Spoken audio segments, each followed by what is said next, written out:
Okay, we're live. Good to Bed's been out for about a day or two now. I'm bored. Might well play it.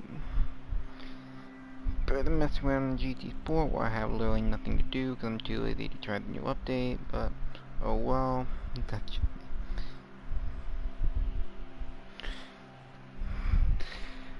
anyway, I am trying to grind for the Murcielago 640 because I am tired of this Shelby. I'm tired of driving a Mustang and I want a new car.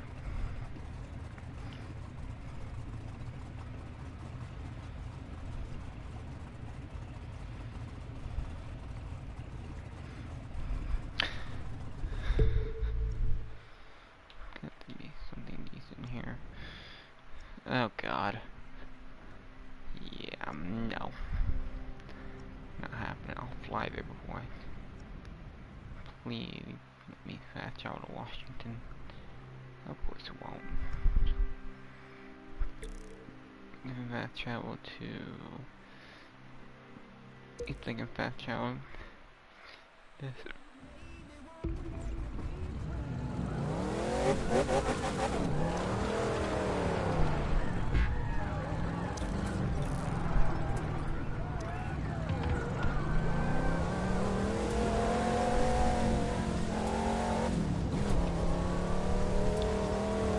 What Charles Shelby had in mind when he made the GT500.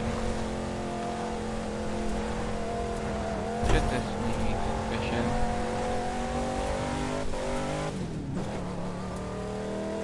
Sweet, sweet road. Overall impression, honestly, the handling has improved. I'll give it that. Handling is a welcome improvement.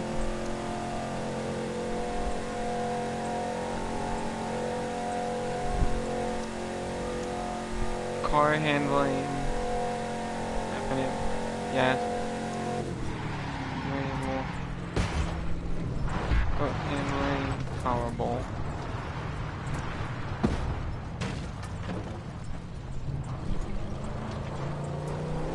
Plane handling.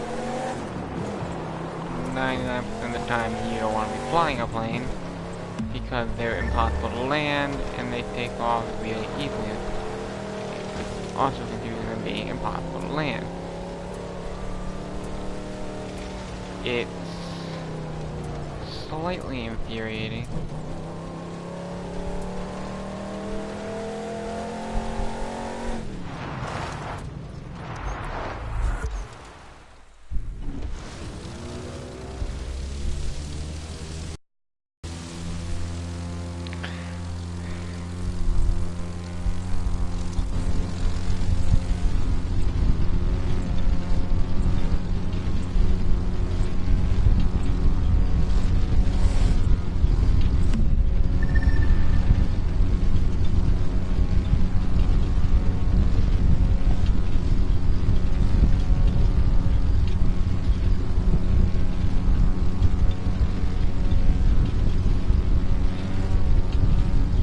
Definitely,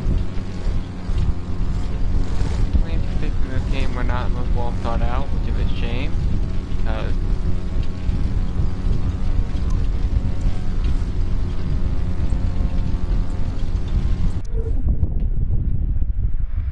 you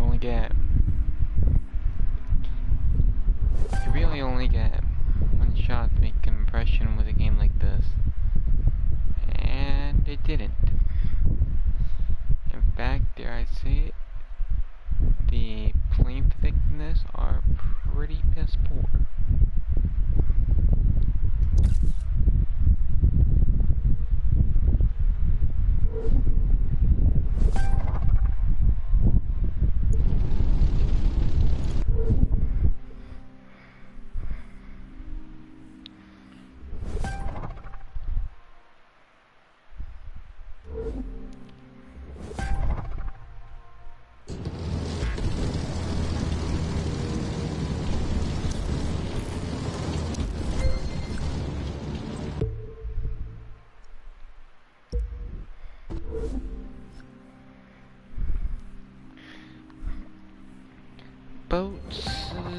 Boats are really a take it or leave it deal.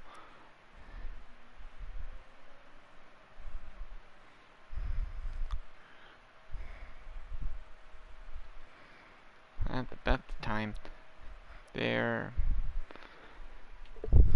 not the best, they're not the worst, by any stretch of the imagination.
Just even the vehicles in the car just aren't really all that satisfying to drive. You don't really have any. You don't feel any sort of attraction to them. Like, yeah, they're there, but they're there. They're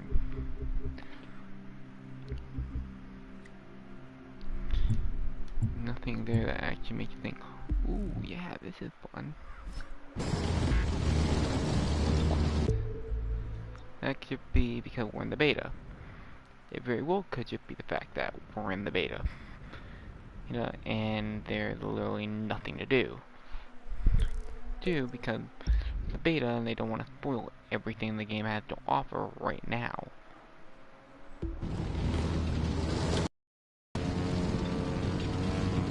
You know, which would make sense.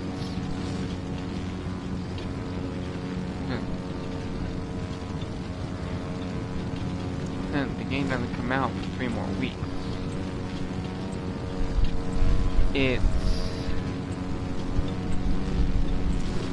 I guess the word to describe it would be anticlimactic.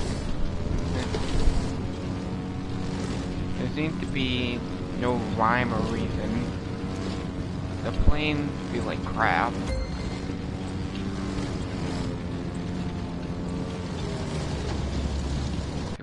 In all honesty. The boats are mad, take it or leave it. And the cars are, well, yeah, they're an improvement, and I applaud them not going Need for Speed route with brake to drift everywhere.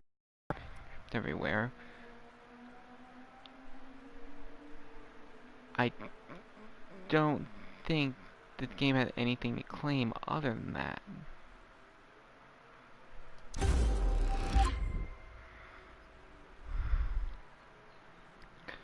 You can only fit so much into a map like this. A map that's been repurposed from the original game. And that's also not exactly a popular point among the community. The fact that hey, this is reused. You did this before with the Crew 1. And really, what you need to think of it as is, this is just a motorsport reskin of the Crew 1. Everywhere you see, you're gonna find random jumps or random stunts or whatever you want to do, but it's random. You find them everywhere. There's no rhyme or reason, and they're all marked as a jump with the live branding for in-game live TV show. which is a little bit annoying. It's a little bit annoying that I can't just drive around New York City without being bombarded by stun signs everywhere. If I wanted stun signs, I'd get Wild Run.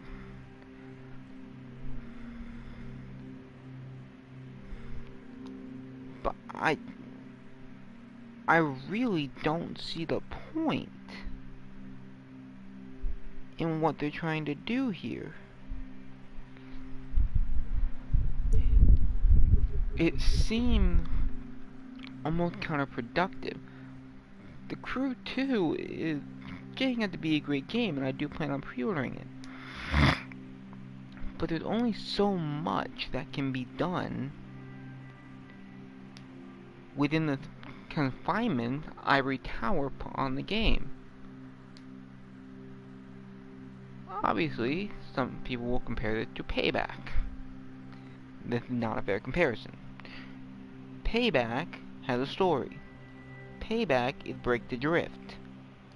Payback is everything NFS did not want.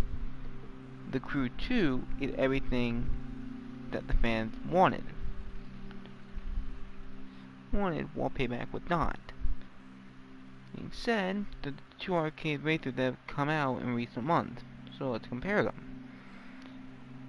The Crew 2 wins hands down the handling department. No Break the Drift, thank God. God, I can't wait for a mod on PC where that's gone. And when that's gone, a lot of people will be happy, including myself. Then we have graphics. Neither of them win. I play on a PS4 Pro and I've encountered issues with texture popping, which is sad. That is very, very sad. Texture popping in a game like this, that just shouldn't happen. Because I'm on one of the most powerful systems. I'm on something that this should have been optimized for. I'm on a PS4 Pro. It's not like I'm on a base model PS4. It's not like I'm on a base model Xbox One. Hell, it's not even like I'm on a low-end PC. I'm on a high-end console. Yet I'm running into issues with texture popping. Geometry looks like crap. The GT500 stripe down the side of the Shelby GT500 is blurry 99.9% of the time, unless you're right up next to it. And the GT500 looks like it's some vinyl group someone made in Forza. Look at that. And then you're stuck with it, because Forza makes all their vinyl blurry for some reason. Like, we edit them. Payback is not much better. Payback is optimized for PS4 Pro. It does run at slightly under 4K. Payback is also probably the dullest game I can think of when it comes to graphics. Payback is boring. And pretty much everyone will tell you that. There is no atmosphere in the game, and the game looks dull. There's nothing there. Even downtown, for the most part, it's a snooze fest. What I give the Crew 2 credit, it is making a lively open world. But it's hard to think of it that way when you have all these random jumps placed everywhere. It's one thing if you're in the middle of Monument Valley and you're seeing all these random jumps placed by off-road racers. That makes sense. Seeing a random jump onto a highway in New York City makes no sense whatsoever.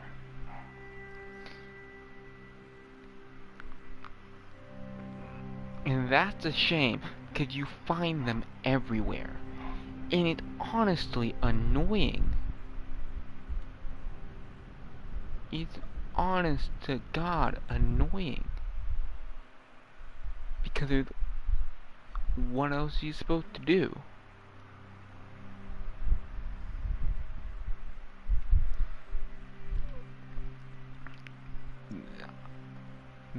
There's just nothing else to do. You see all these random jumps, and yeah, you can hit them, and yeah, you'll get the gratification of hitting them. Then once you hit them, you've hit them. What do you do then? Then, if I had to take a guess, the answer is nothing.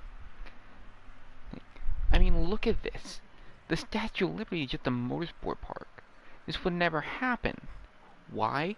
This is where new immigrants come into the country. This is stupid. Stupid. It's the tiny little thing that make you suspend your disbelief that ruin the Crew 2's otherwise lively city. Granted, in the Crew 2, you have traffic. In the Crew 2, you have pedestrians. In the Crew 2, you have challenging driving. But graphically and thematically, none of what it does makes any sense. And it's kind of infuriating when you look at it. Because, what are you supposed to do?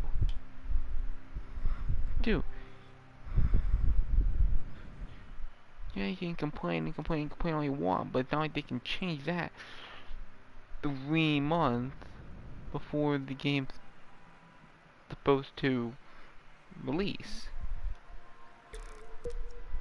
Okay, this may just be me. However, what the Crew 1 did really well with making you feel like you were driving with your friends across the continental states. This doesn't do that so much. This feels sort of like wasted potential.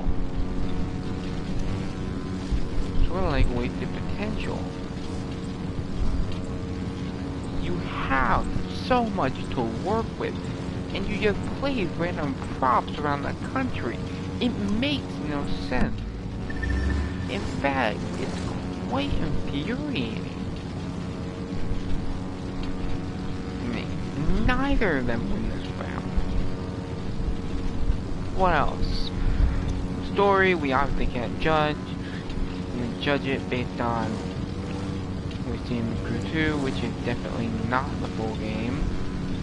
So there's no judging to be done. We don't have the full game with Crew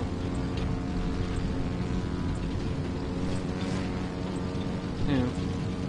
But there are some minor issues with what I've seen so far. You have an eclectic mix of characters. You have a ton of different characters that all come in different walks of life. You have a street racer in a wheelchair, you have a former professional race car driver, and you have a adrenaline junkie.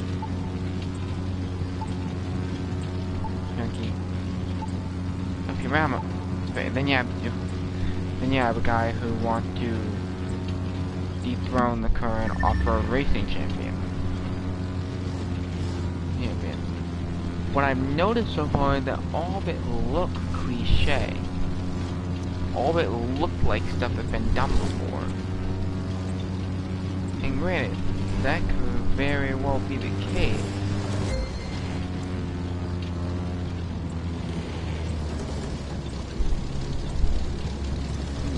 Because you can only do so much.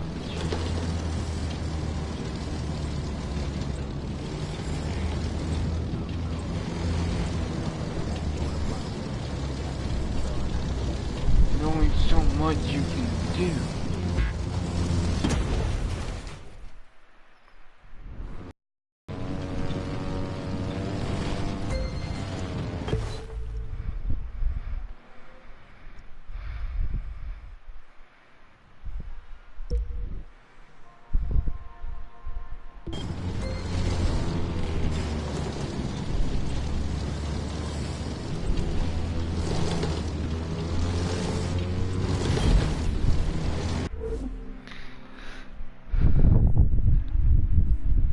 there's only so much you can do. You can't.